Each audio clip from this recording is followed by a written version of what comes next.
بسم اللہ الرحمن الرحیم۔ السلام علیکم۔ کام چوروں سے نفرت۔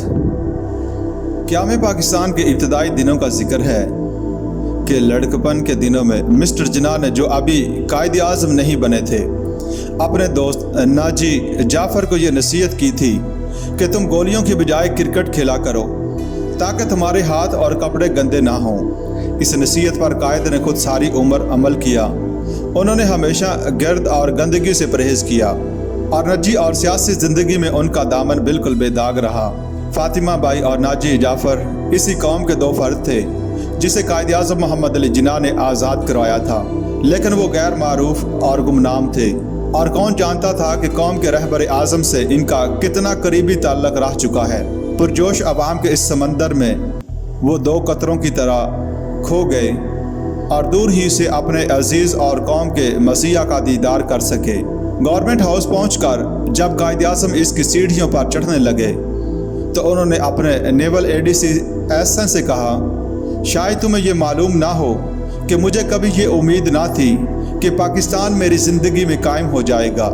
ہم نے جو کچھ حاصل کر لیا ہے اس پر ہمیں خدا کا شکر ادا کرنا چاہیے۔ استقبال کے بعد ہزاروں مسلمانوں نے بجائے گھر واپس جانے کے گورنمنٹ ہاؤس کا رخ کیا اور اس کے ارد گرد جمع ہو گئے۔ ان میں سے بہت سے لوگ رات گئے تک وہاں رہے۔ قائد اعظم نے اپنی نئی قیام گاہ میں پہنچ کر ایک ADC کو ساتھ لیا اور پھر سارے گھر کا معائنہ کیا۔ چند دن پہلے تک اس گورنمنٹ ہاؤس میں صوبہ سندھ کا گورنر رہا کرتا تھا۔ قائد اعظم نے مکان کا ایک کمرہ دیکھا اور ADC کو بتاتے رہے کہ گھر کا کون سا حصہ کس مصرف کے لیے استعمال کیا جائے گا۔ ایک حصے کے متعلق انہوں نے کہا، یہ حصہ صرف میرے اور مس جناح کے لیے مخصوص ہوگا۔ پھر چند اور کمروں کو دیکھ کر کہا، یہ 2 کمرے بہت بڑے بڑے مہمانوں کے لیے مخصوص ہوں گے۔ میں نہیں چاہتا کہ صوبوں کے گورنر یا وزراء یہاں ٹھہریں۔ ان کمروں میں صرف دنیا کی اہم ترین ہستیاں قیام کریں گی، مثلا شاہ ایران یا شاہ برطانیہ۔ جب دن ڈھلنے لگا تو قائد مستقبل کے منصوبے چھوڑ کر حال کے کاموں کی طرف متوجہ ہوئے اور اپنے عملے کے ایک رکن کو حکم دیا کہ ایک ریڈیو سیٹ فوراً وہاں لگوا دے تاکہ وہ شام کی خبریں سن سکیں۔ یہ افسر نیا تھا اور ابھی اپنے آقا کے مزاج و عادت سے اچھی طرح واقف نہ تھا۔ اس نے کہا، جناب عالی، اب آپ تھک گئے ہیں اور اگر اجازت ہو تو یہ کام صبح تک ملتوی رکھا جائے۔ اس پر جناح نے فوراً جواب دیا کہ یہ ٹال مٹول میرے ساتھ ہرگز نہ چلے گی۔